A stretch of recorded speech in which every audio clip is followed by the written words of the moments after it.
It's mga bossing, so napapadalas ang X-Max na project natin ngayon mga bossing. Kaya hindi ko na patatagalin pa. Ang gagawin natin dito is semi-flat seat. So let's go! Okay, hubaran na natin itong X-Max na napaka-sexy. Sheesh! At para lalo pang sumeksi ang upuan na ito, sukatan na natin kaagad ng kulay red na tape measure para makuha ko yung pinakagitna nitong X-Max na upuan. Yes, ganyan ang technique ko mga bossing para makuha ko talaga yung pinakagitna. At dahil dyan, baka pwedeng pa-follow naman ng page ko mga bossing. Tapos like and share nyo na rin. Para nang sa ganon, mas lalo pa akong ganahan na gumawa ng mga ganitong video. Thank you. Pagkatapos nga pala natin makuha yung gitna mga bossing, pipinggirin ko lang ng ganyan para matansya ko kung hanggang saan yung i-sketch ko. Importante po ito mga bossing, yung pipinggirin yung ganyan, no?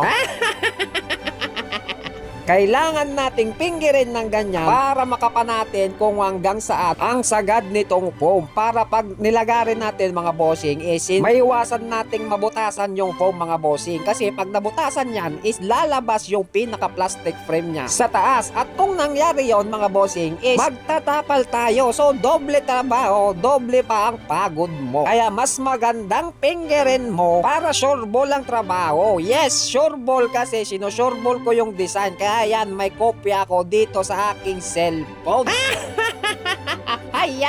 At yan na mga bossing, after ng napakaraming guwit-guwit na yan is finally naglalagarin na me.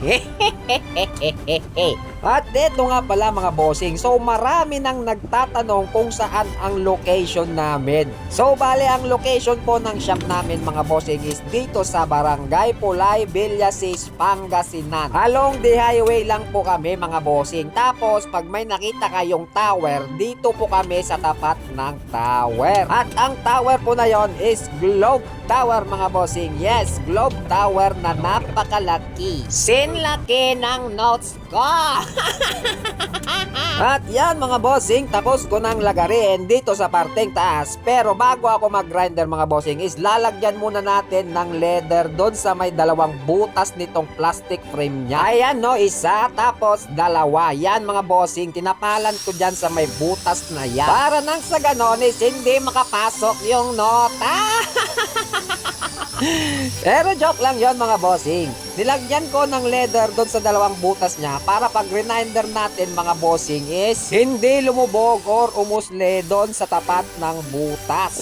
That's right, meow. Alright mga bossing, so bale kung makikita nyo yung tinatabasan natin is unti-unti na siyang kumikinis. Sheesh! Pero dyan pa lang sa parteng likod dyan mga bossing, so isusunod na natin dito sa parteng gitna. Ito palang nagpagawa sa atin mga bossing is nakita niya yung video natin doon sa TikTok namin mga bossing. So nung nakita niya yung video namin sa TikTok is hindi na siya nagdalawang isip na pumunta dito sa amin. At dahil dyan, shout out sa iyo bossing. Salamat sa tiwala mo sa akin. Thank you so much. Tapos may nagtatanong pala sa akin kanina mga bossing. Sa TikTok rin namin nagtatanong siya. Tinatanong niya kung nakagawa na ba tayo ng semi-flat seat na X-Max. So eto na po yun bossing, panoorin nyo po. Shout out rin sa iyo bossing ko. Eto na yung semi-flat seat na X-Max. Panoorin mo hanggang dulo bossing at talagang mapapashish ka talaga sa guwapengs.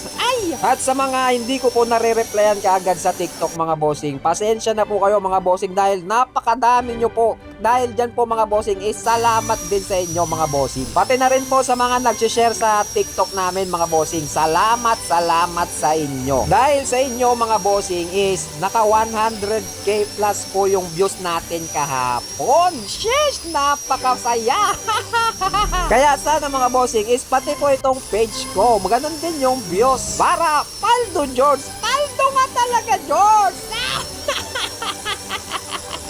Paldo! I love you all mga bossing ko. A few moments later. Iyon, tapos na mga bossing. So, papaturnan na lang natin to mga bossing. At nahirapan akong gumawa ng pattern kasi nga napakalaki kaya pinagdugtong ko itong pattern ng Aerox, NMAX, tsaka ito PCX. Yes mga bossing, ganyan kalaki ang upuan ng X-Max. Nagsanib pwersa yung mga pattern ko ng Aerox, NMAX, PCX para lang makabuo ng pattern ng isang upuang X-Max. At eto na nga mga bossing, so last na tahi ko na to at matatapos ko nang tahiin mga bossing. At iyan, hindi pa tapos. Bilang lang ako, 1, 2, 3, yun mga bossing, at tapos na nga. Bale, nilalagay ko na lang po itong emblem niya sa likod mga bossing. At para mailagay ito mga bossing is meron lang itong dalawang screw sa likod. At yan, inihigpitan ko na tapos magma-magic word na ako. Eto na, magic word! Charon! She's napakaangas talaga. Semi-flat seat ng X-Max. Wow!